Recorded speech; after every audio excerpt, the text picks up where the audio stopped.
যুগ উপযোগী এবং বাস্তবায়নযোগ্য নতুন শিক্ষাক্রম আসছে।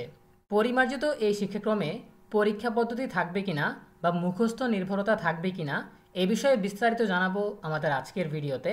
শুরু করার আগেই সবার কাছে ছোট্ট একটা রিকোয়েস্ট করছি, যারা এখনও আমাদের চ্যানেলটিকে সাবস্ক্রাইব করনি তারা এখনই সাবস্ক্রাইব করে রাখো, তাহলে শিক্ষা সম্পর্কিত সকল তথ্য এবং পরামর্শ সবার আগে পেয়ে যাবে। 2027 সাল থেকে যুগ উপযোগী পরিমার্জিত কারিকুলাম।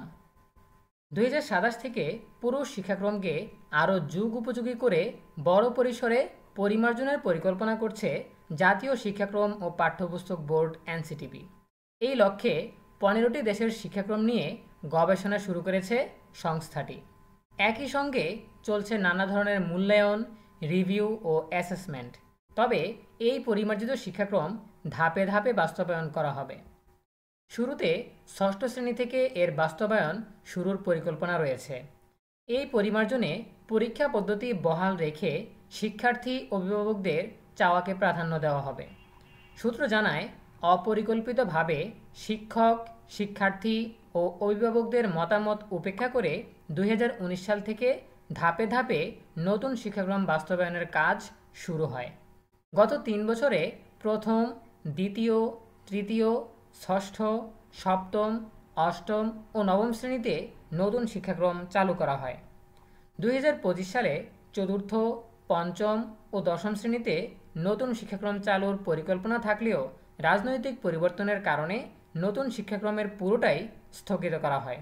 ফলে 2012 সালের পুরনো শিক্ষাক্রম পুনর্বহাল করা হয়। সংশ্লিষ্ট ব্যক্তিরা বলছেন, 2023 সালের যে কারিকুলাম চালু করা হয় তাতে পরীক্ষা ব্যবস্থা অনেকটাই তুলে দেওয়া হয়েছিল। বেশিরভাগই ছিল ব্যবহারিক নির্ভর পড়াশোনা। ফলে শিক্ষার্থীরা পড়াশোনা থেকে মুখ ফিরিয়ে নেয়। অন্যদিকে 2012 সালের যে কারিকুলাম সেটা অনেকটাই পুরনো। গত 14 বছরে বিশ্বের শিক্ষা ব্যবস্থায় অনেক পরিবর্তন এসেছে।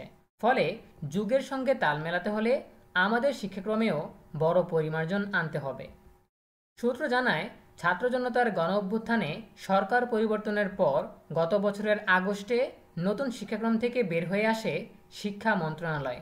ফলে এবছর শিক্ষার্থীরা যেই বই পড়ছে তাতে বড় কোনো পরিমার্জনের সুযোগ ছিল না।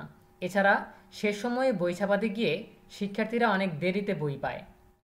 2026 সালে যে বই শিক্ষার্থীরা পাবে সেখানেও বেশ কিছুটা পরিবর্তন আসবে। 2027 সালে যেই পরিমার্জন হবে সেখানে পদ্ধতিগত কিছুটা পরিবর্তন আসতে পারে, তবে পরীক্ষা পদ্ধতি বহাল রেখেই এই পরিমার্জন করা হবে। এনসিটিবির চেয়ারম্যান অতিরিক্ত দায়িত্বপ্রাপ্ত অধ্যাপক রবিউল কবির চৌধুরী বলেন, 2027 সাল থেকে আমরা পরিমার্জিত কারিকুলাম চালুর পরিকল্পনা করেছি। সেই লক্ষ্যে আমরা নানা প্রস্তুতিমূলক কাজ করছি।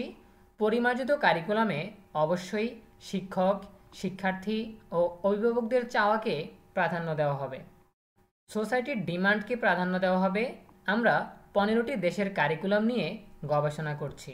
মূলত বিশ্বের সঙ্গে তাল মিলিয়ে দেশি কনটেক্সটের আলোকেই এই পরিমার্জন করা হবে। তবে এই ধরনের পরিমার্জনে সরকারের অনুমোদন প্রয়োজন। তারা অনুমতি দিলে আমরা পুরোপুরিভাবে কাজ শুরু করব।